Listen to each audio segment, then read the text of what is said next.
every country, it's a different world.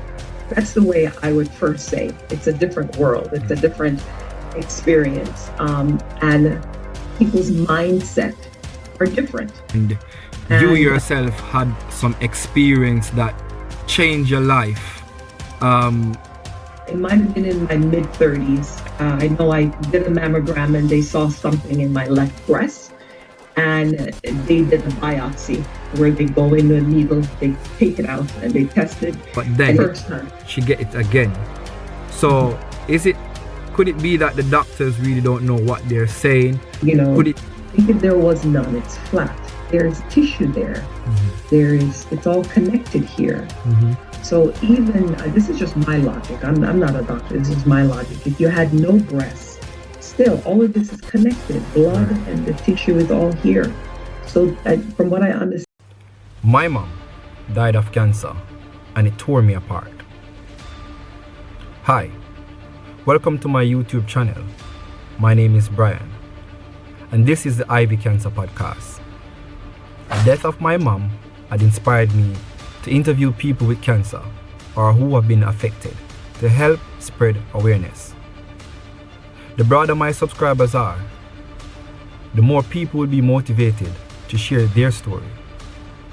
So if you come across this platform and you would like to help me achieve this goal, please hit the subscribe button.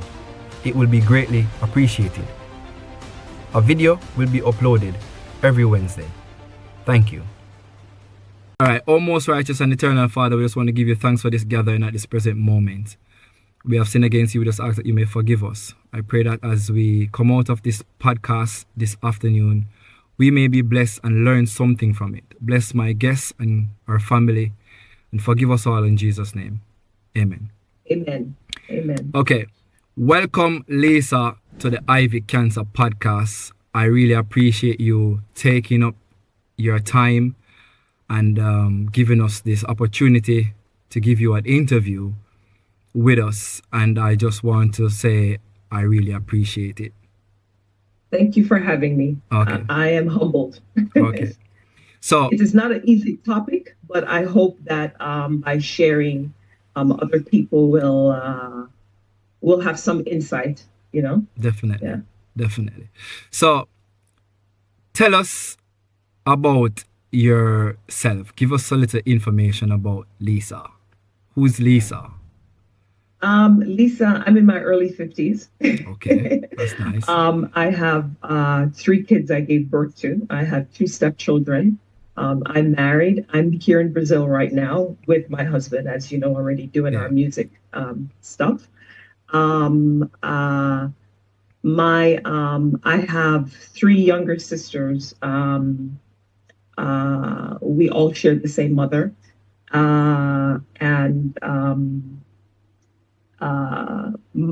Seeing my mom go through cancer on 2 different times, it wasn't it wasn't easy for any of us. It was devastating, and I think it was life-changing for us. Of course, different things you experience in your life changes you as a person, you know. Yeah. So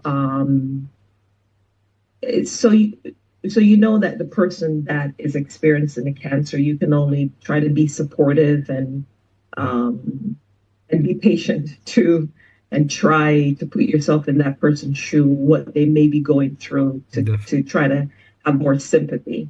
Definitely. You know, it's not an easy thing. So, but I would say especially my kids, my niece, my nephew, and my 3 younger sisters. It was a big shock for us when you lose a mother, when your mother closes her eyes, your whole world is different. You see the world different, you know? Yeah. So one of the things I think that just came to mind as I'm like seeing it visually in my head is when you're taking care of, you know, a loved one that is taking medication or radiation or chemotherapy, you know, I think with maybe the different side effects of the medications, And of course the side effects of radiation, chemo, whatever it is that you know, uh, that is being administered. Um, I believe that someone that's in the household, someone, you know, if they're home with you for a time, has to kind of take ownership of take care of the medication, because I think it has effects on the head too, mentally, Yeah, on top of just even being fatigued or just feeling weak, feeling, you know, whatever the pain that you're going through. But I think they need guidance, keeping track, definitely. writing it down, you Definitely. know, and that's something I remember. Yeah. So So, that's one of the things I would say. all right. So, we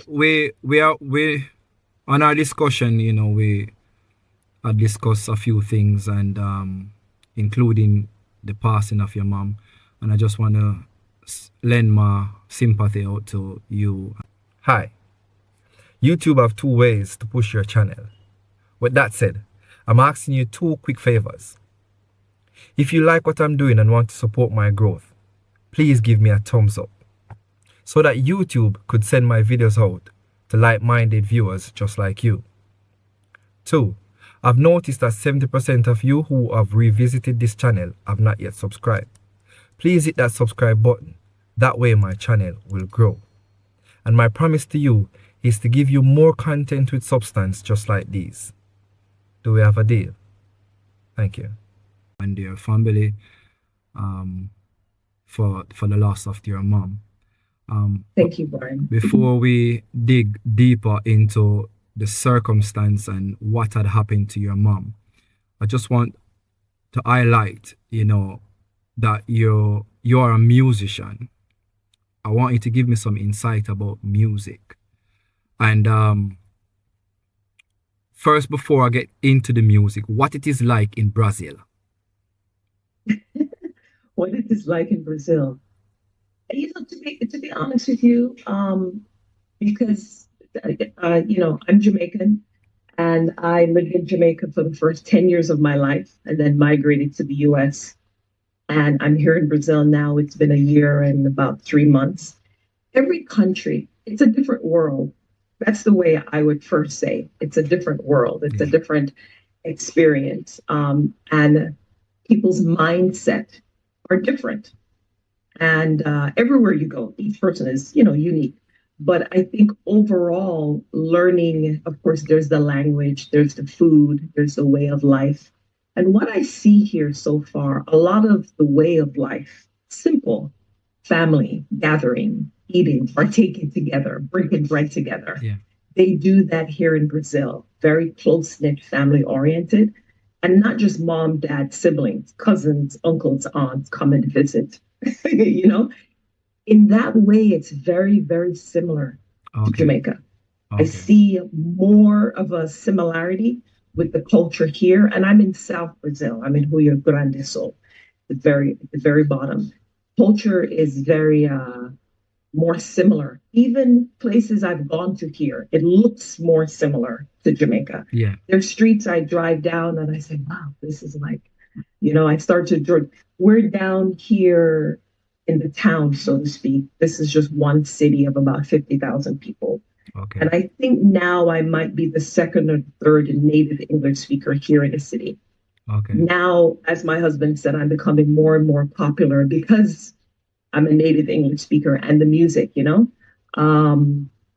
But people are welcoming. They want to know where you come from. They want to know your background. Some people I find they really want to talk to you, and they apologize for not being able to speak to you in English. Really? Yeah, they apologize. Google Translate. My husband and you know, and my little stepson Brian, they Brian. translate for me. Brian is his name. Wow. Brian. What Yeah, a coincidence. he's fluent in both Portuguese and English. So Okay. he's my little translator sometimes too, and also my husband. And as I learned about translating, it's mentally exhausting for them. Yeah. So I say to them, sometimes you don't need to give me the detail, just give me the gist. They Right. say, what do you mean gist? I said, just a quick summary. Yeah. The summary. And they're learning little English words or maybe words, whatever, you know, it's it's quite often we pull out our dictionary and check and, things like that. We watch a movie together and we check something and I check them and they check me. So they translate for me often, and Google Translate, I love. Yeah, you and Google Translator become best friends. Yes, Google Translate and I know each other, and it does work. I want to say 90% of the time, even if you don't have internet, it works. So I didn't know that. And what I found here is there are people maybe like in their mid 20s to 30s. They will understand English some, but they just don't have the practice of speaking back because there isn't much people here to speak back to. And they all tell me the same thing. They learn from YouTube and Netflix. And everyone says English is so much easier to learn. And they say, God bless you, Portuguese is difficult to learn. It's not an easy language, but once you learn it, you'll know Spanish and Italian, and about, I think, 80% Italian. So yeah, but it's been a really good experience. The food is here in this state, the people are mostly descended from Italian, Portuguese, and German. I've had some German type food and Italian. That's great. No, actually, I've actually had all three, and it's really, really good. Never had any German food before, but I've had some German food when we've gone to some gigs, and I've watched my husband, where he's performing. I'm in the crowd and I'm watching and he's performing. So I've had the German food, and it's really good. They're nice. They're curious. They want to know. They want to know about where you come from. So I'm known here as Jamaican American, and they ask me, so where in America you come from, and where in Jamaica you come from. I just met a lady yesterday, briefly, when we went out to eat, from Uruguay. Uruguay people come to visit, and some Argentina people come to visit. And my husband said, I'm from the United States. She said, Miami, where, like where it is. And then I said, Jamaica. And she says, oh, Jamaica. And she was like, I saw like a difference, her face light up. She says, oh, my mom really likes Jamaica and she wants to go and visit, So they're very positive. So soon you will have the name Jamaica, Canada, Brazil. I think so.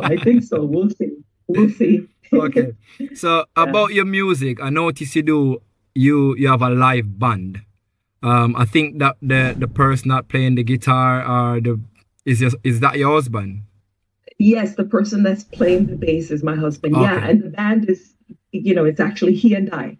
Okay. So yeah, we're the band. But from time to time, we may have another person come in if we need. Yeah. And we have a sound system person that we use all the time. Okay. Yeah. What is the reception like for you guys playing live music and singing, these wonderful music that you've been, lecture? Great. Can I call him to say hello? Yeah, sure. Honey. Okay. Oh, he's coming. Our reception has been really, really good. There is a genre of music here that they play a lot called sertanejo. I think I'm pronouncing it well. He probably would say it better. And they play that a lot here. It's one of the music that's native from Brazil. And so they refer to our music as international music. Right. And so they enjoy the reggae. They love reggae here a lot in Brazil. Okay. Reggae, rock, pop, jazz, all of that. They like it. Actually, just yesterday, I thought there was I remember a lady that said, wow, you speak English so well and you articulate your words so well when you sing. Yeah. That came in my mind yesterday. She said that. So people want to hear something different, That's so far been our experience. Okay. What inspired you to become a musician? Have you always been doing music? Was it in you from a younger age? You know what, Brian? From I was about 9, I started to draw and paint and sculpt, and I learned by just looking at other art and copying it. Mm-hmm. But in terms of music, I was singing a little bit with my uncle. This is my mom's brother. I just sang a little bit with him at home. We would sing together, and I like it. I enjoyed it. And that was the first thing I wanted to be when I grew up, was a singer. But it wasn't until last year, March, that I was sick for about almost 2 weeks. Mm-hmm. And I just kind of shut down and wasn't doing anything. And I think about a couple weeks after, I got better. My husband just said to me one day, sing for me. And I just sang. And he says, okay, you know? Well, let me see if he, honey, Hi. this is my husband. Hi. This is Greetings, man. Brian. Hi, Brian. How you doing? I'm okay. I'm sorry about my English. I just started my classes, so my English is not so good yet. No worries, no worries. Nice to Okay. meet you, man. I'm okay. And how are you? I'm good. Yeah. Yeah. Nice. You're a musician? Are you a musician or no? No, I'm not. I just Oh, yeah. create this studio for my podcast. Nice. But there's a guitar here that I don't know how to play. You okay. But what he was asking is, you said your question was, what made you start doing music? What was the inspiration? You said, Brian. Yeah. Okay. Yeah. You Yeah. want to tell him, honey, what was your inspiration? He said, what's your inspiration for music? And what has been the reception from people, our music that we're, singing international music? Here, Yeah, Brazil. yeah, here in Brazil. The same, I think you said it. People like because it's different. Yeah, Brazil and is more. They receive better the foreigners. Okay. Okay. Yeah, so it's different. They like understand. So because she's a Jamaican American singer now, Slash Brazilian. so people see it different because it's from nice. It's different person, different culture, different language, and it's nice. They receive well here. She's experiencing this right now. Yeah. Okay. Yes. Well, it's nice. I enjoy the music when I listen. Yeah. He's following me on all social media. Yeah. You watched some videos. Yes. Nice. And you were in London, yeah? I'm in Birmingham. I don't know. Birmingham. Okay. The UK. UK. It's UK. UK. I've been UK. I did it for 2 years in Dublin. So I travel a lot inside Europe, like London, France, Spain, North Ireland. I lived for 2 years in Dublin. Okay.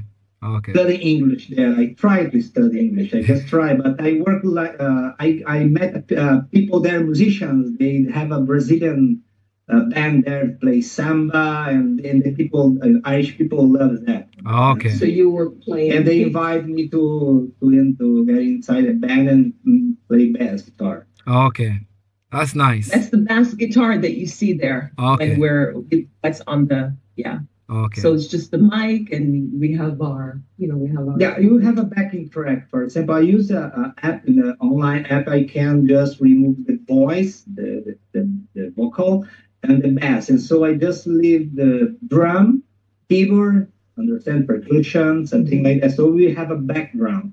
Okay. Like right now, a backing track. Okay. Well, but for example, the song that we have, that's Rivers of Babylon, you added a little bass in it, didn't you? You added more bass and a little speed. Yeah, I can. Yeah, you can change the speed. You can add some instruments. Yeah. Okay. So. Well, it's lovely music, and keep on doing it.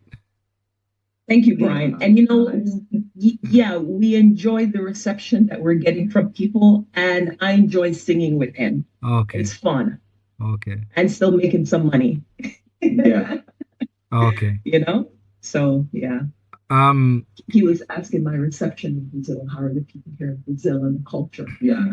They're the same. Yeah. Nice. They're very welcoming, and they want to talk to you. It's like you feel almost like a celebrity, Brian. Yeah. Even if you want to not to see if you don't sing, no problem. It's the same because you are from other countries, so they like it. They still want to know. They want to talk to you. Yeah. Okay. So. Nice meeting you. Nice to meet you too. All right, good.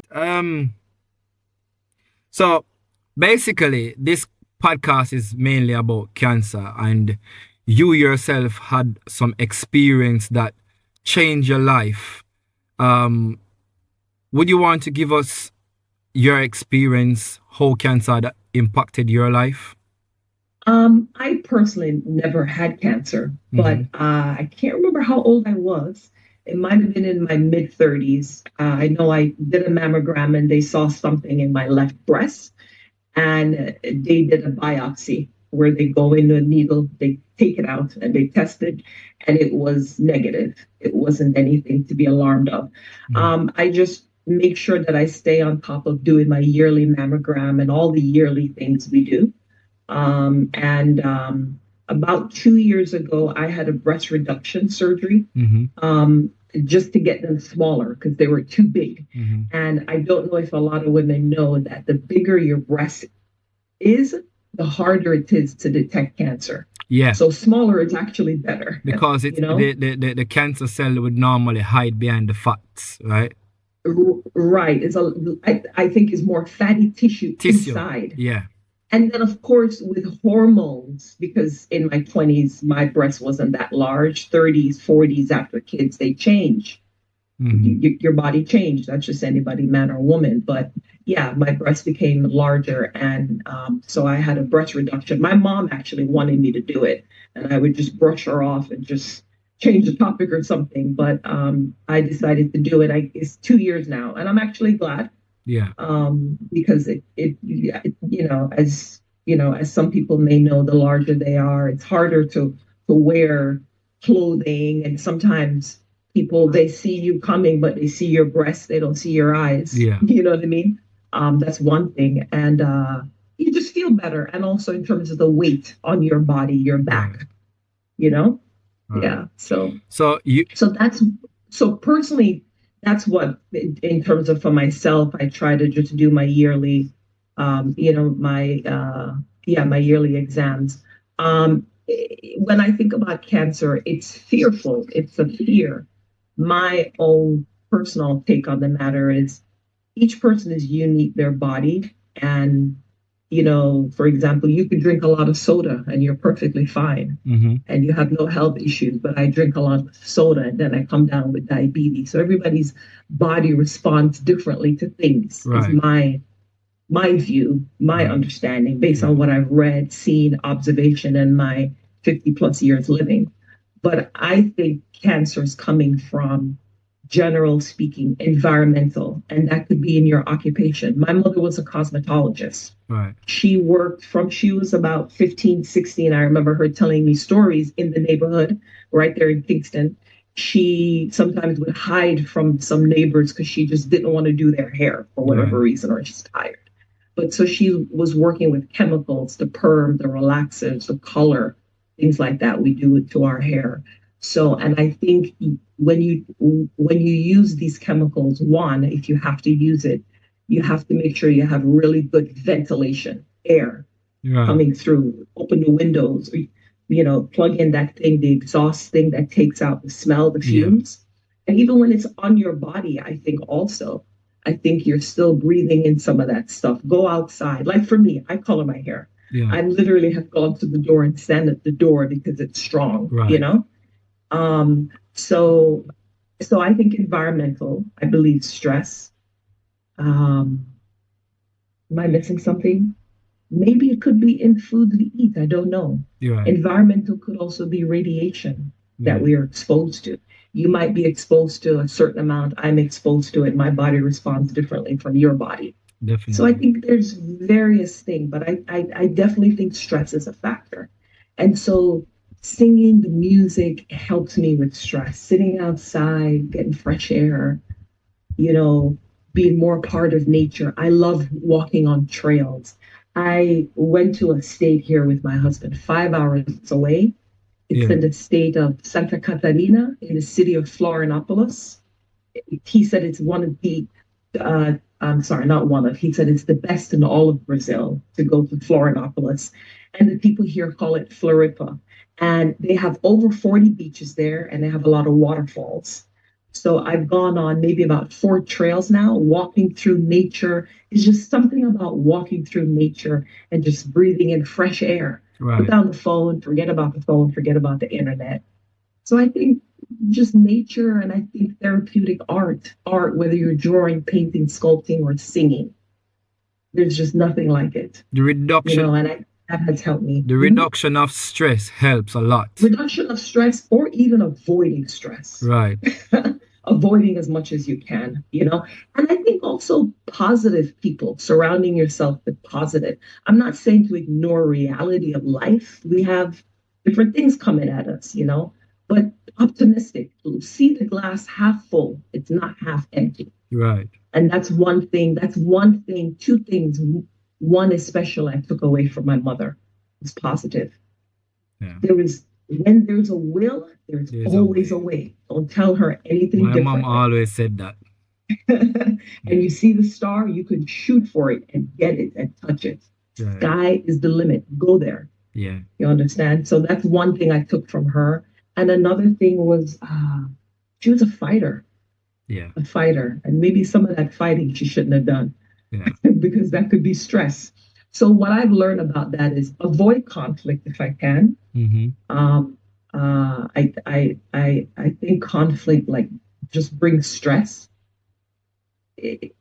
Life is too short. I think we need to focus on the majors, not the minors, the little things. Right.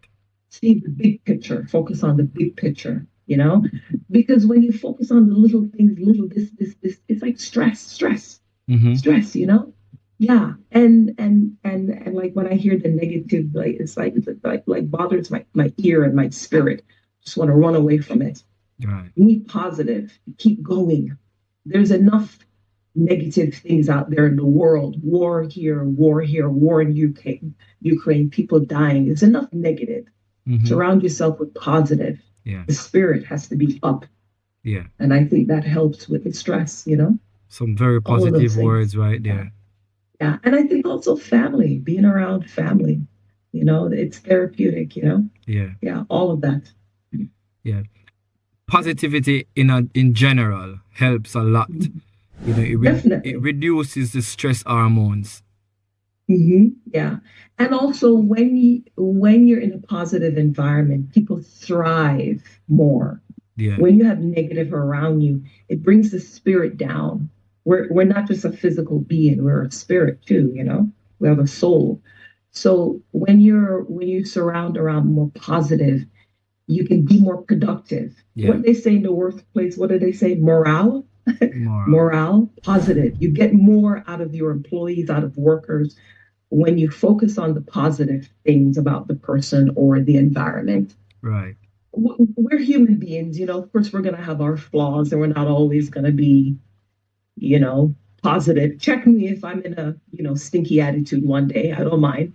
But, you know, but I think positive, you get more out of life when you're positive. Yeah. I agree.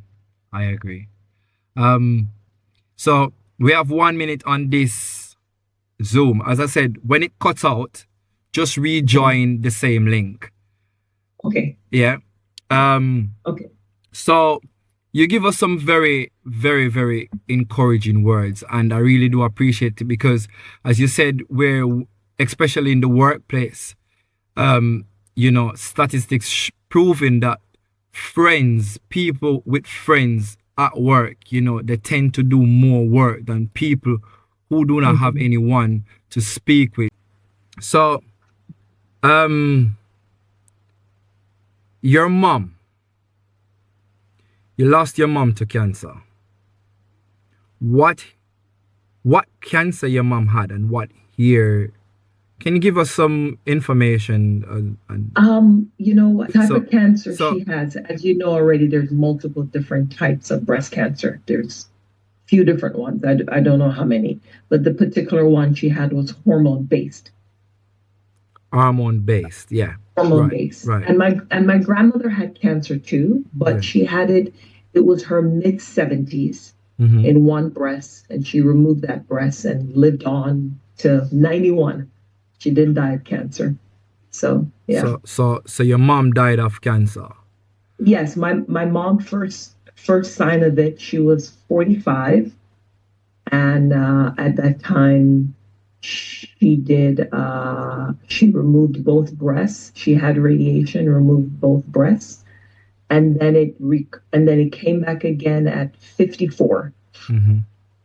Yeah. So let me get the understanding. She had cancer first, and then 45. At 45, and she fought that, beat it, and then it came back again. Oh, so she had a recurrent. Yes, and there is a genetic test that she took. I don't remember the name of the test right now. The doctor wanted her to take the test because she has 4 daughters, and when she took that test, it was negative. According to the test, it's not in our genes. The BRCA1. That sounds familiar, but I can't say for sure the name. And then my mom's sister, same mother, same father, all her siblings. My aunt also had breast cancer, and I recall her telling me it was 2 different types of breast cancer. One was the same as my mother, and one was a different one. And she survived cancer. She had radiation and chemo. But now what I understand, this is most recently within the last 2 years. But when my mom had this 9 years ago, she died at almost 60. And before, when she was 45, it's different now. Science and the medical is way more advanced now. So now if she had it, maybe she would have lived and beat it. I don't know. Yeah. But it's different now. It's more advanced, according to what my aunt told me. Her doctors said. So my aunt had her care at, starts with an S, Sloan Medical in New York. It's supposed to be like one of the best in the country. And I guess it was one of her doctors there, told her when she spoke about her sister, my mom, that cancer is the whole knowledge of it now, or the science is way more advanced now than when her sister had it, you know? Okay. Yeah. But my mom's test was negative. My aunt took, she took another type of test. I couldn't remember. I had to ask. A test called Oncotype DX test. It says tests help you and your doctor make decisions about treatment after surgery for early stage. It tests like the recurrence, the Oncotype DX breast reoccurrence score test for people diagnosed with early stage estrogen receptor positive, HER2 negative invasive breast cancer. So it's like a test that for people to be diagnosed with if it can reoccur or what's the likelihood of it reoccurring again. Yeah. And my aunt said she didn't really believe in these tests. She doesn't think the test is accurate. She doesn't believe the test my mother took was accurate or her test. I think in her mind, she's thinking it could be in our genes, but these tests, it's saying no or something like that. That's my understanding. So when she had it the first time, what she done apart from removing the breast? What was the reason why she removed the breast? Was it to prevent the recurrent? Some people listen, I think a lot of this is a personal decision that each person makes for themselves.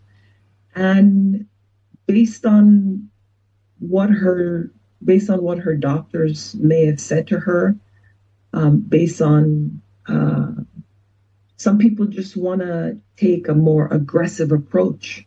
So sometimes the doctors advise you to do that. I've heard people that they've had experience, their mother had it, their aunt had it, their sister had it, whoever, and they just cut them off. Yeah. But the thing is, it can be a spread from the breast into the lymph node, into under the arm here, spreading into other areas. So when my mom had it the second time, there was a spread.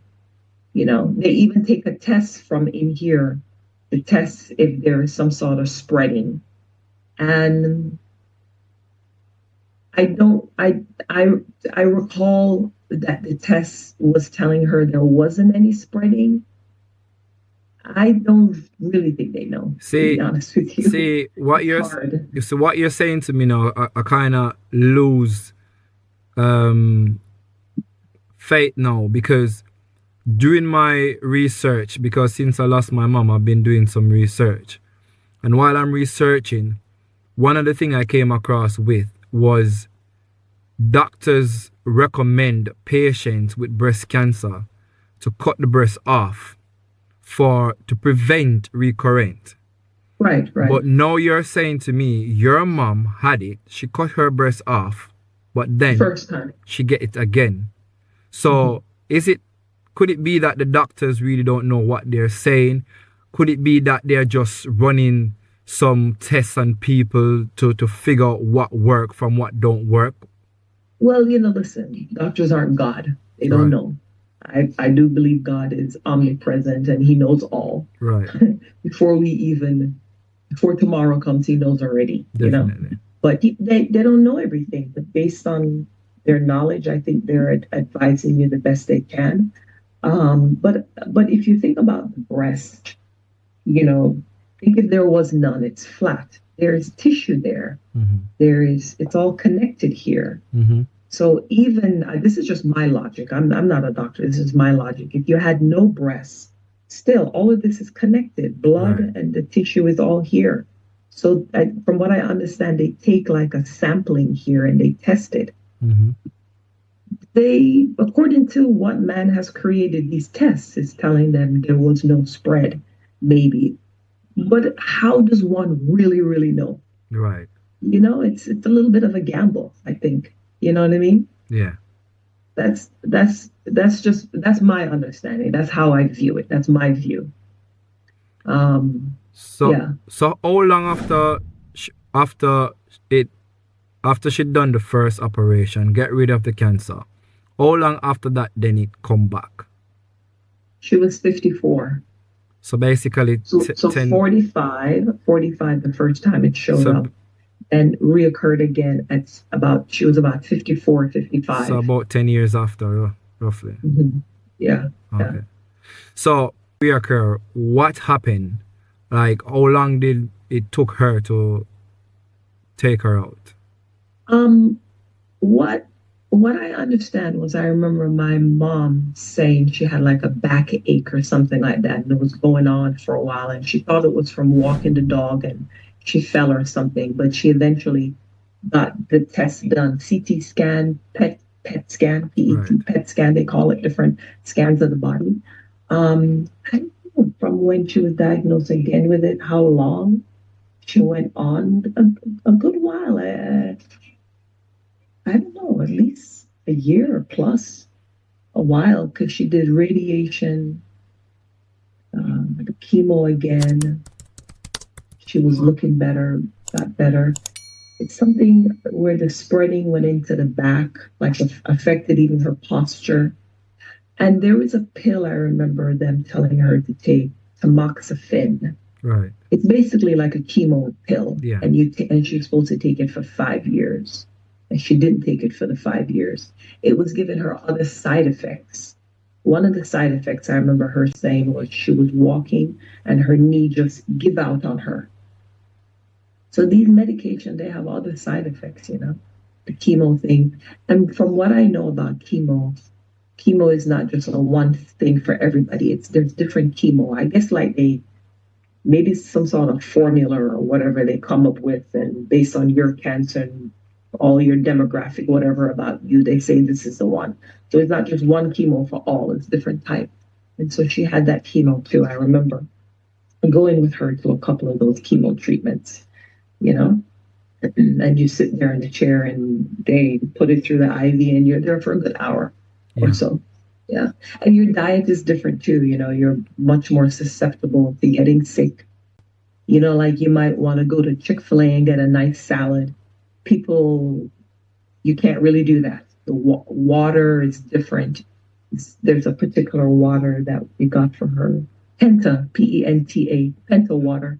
It's like a blue, clear logo. I remember the water in the case.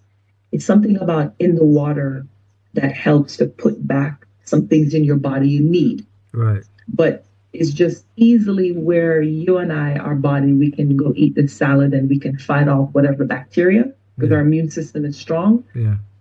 When you're going through all of this medical treatment with cancer, you can't just fight off so easily like that.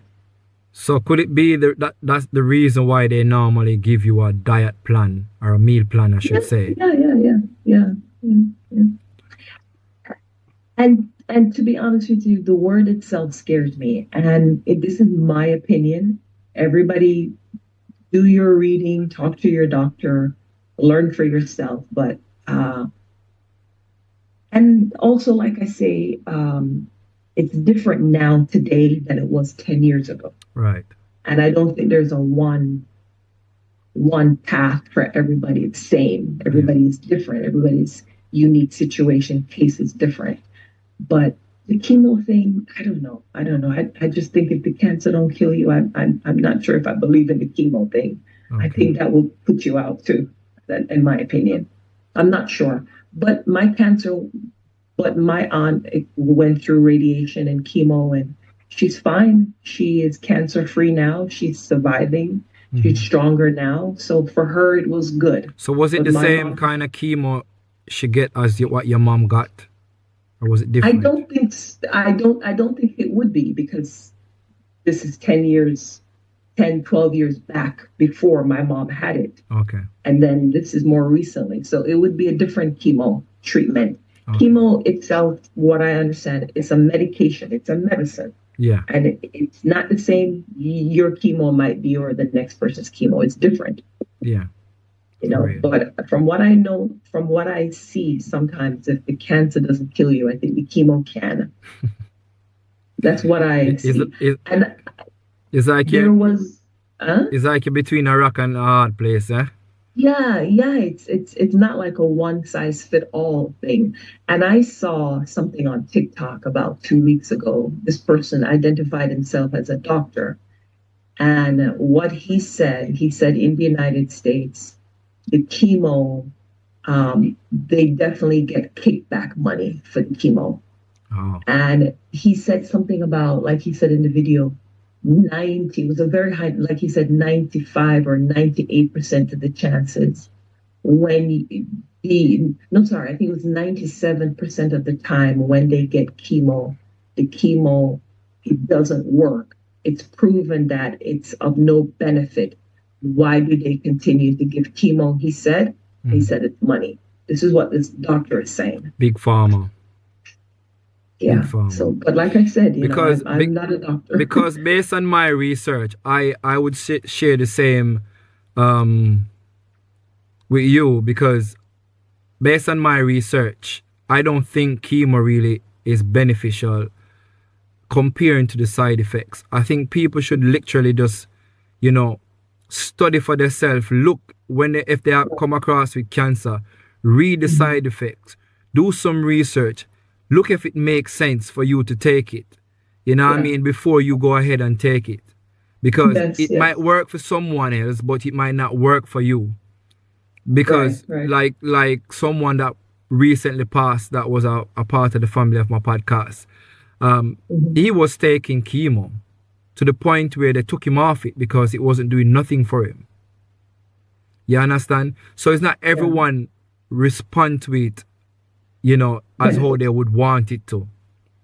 So I think people should really research, read it, because trust me, there's some terrible side effects when I read the side effects for chemo, Sometimes it's better if you do not take it based on what I'm reading. But some people take it and they make it. Kudos to them. Give thanks. You know what I mean? Yeah. But it's not everyone can fight it. And I think that's what I'm saying. It's not a one size fit all. And I think with this professor I've listened,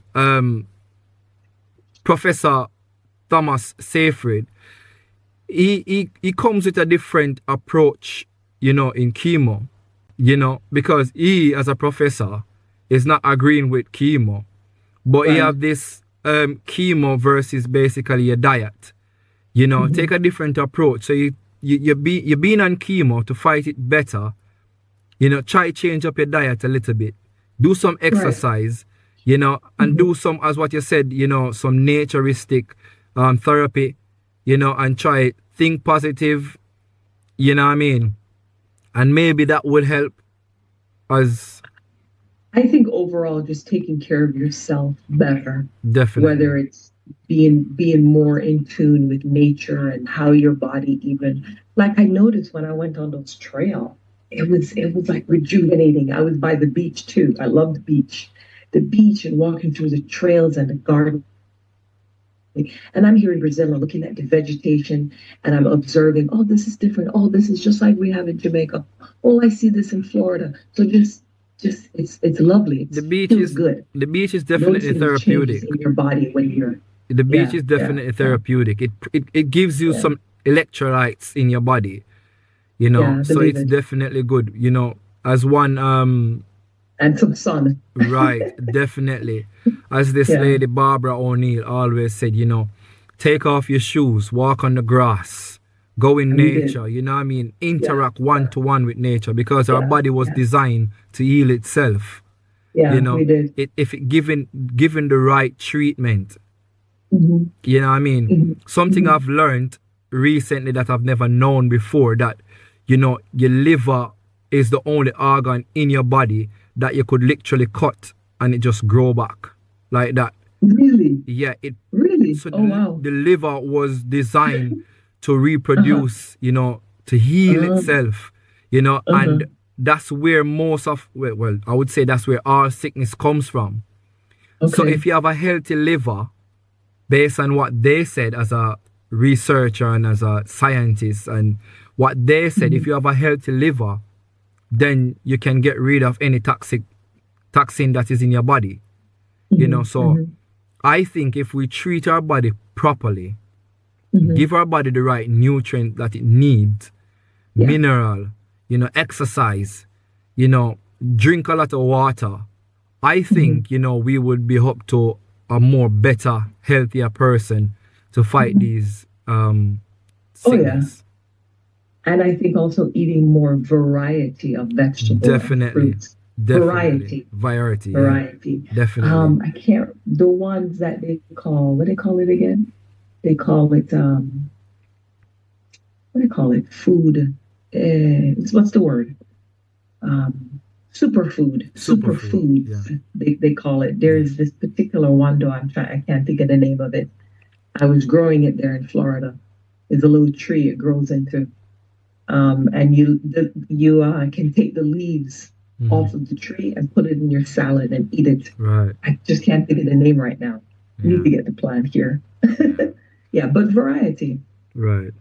is the spice, As we draw closer to the closing, you know, I'm trying to create this traditional encouragement, whereas the guests leave an encouraging word, next guest coming up, right? And the last guest I've asked the question before, her encouraging words was, and it would apply to you, was treat your patient as you would like to treat your nearest and dearest.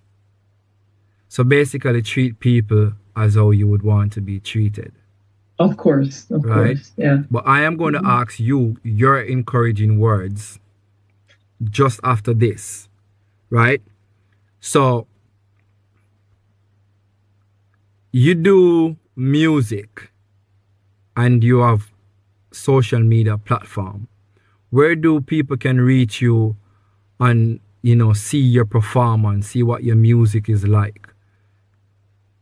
We can be reached at YouTube, TikTok, Instagram, and Facebook. Lisa Simone by Vintage Music there. And of course, you can message directly on each of those. Some people are not on any social media, but YouTube, I don't really consider it so much social media. Yeah. But I've found and met several people that don't have Instagram, Facebook, and TikTok, and they're subscribing on YouTube. Right. So we can be reached on either four of those platforms, or here in Brazil too, as we're traveling different cities and performing. Well, Lisa, I appreciate this interview, and I pray God give you strength continually, and I wish you all the best with your music. Thanks so much, Brian. I appreciate it, and thanks for having me. I hope anything I've said today, I hope it will be encouraging and help someone else. Yeah. I appreciate Thanks it. so much. Well, enjoy the rest of your weekend and have a good week ahead. You too. Take care. All right. All Thank you. right. Bye-bye.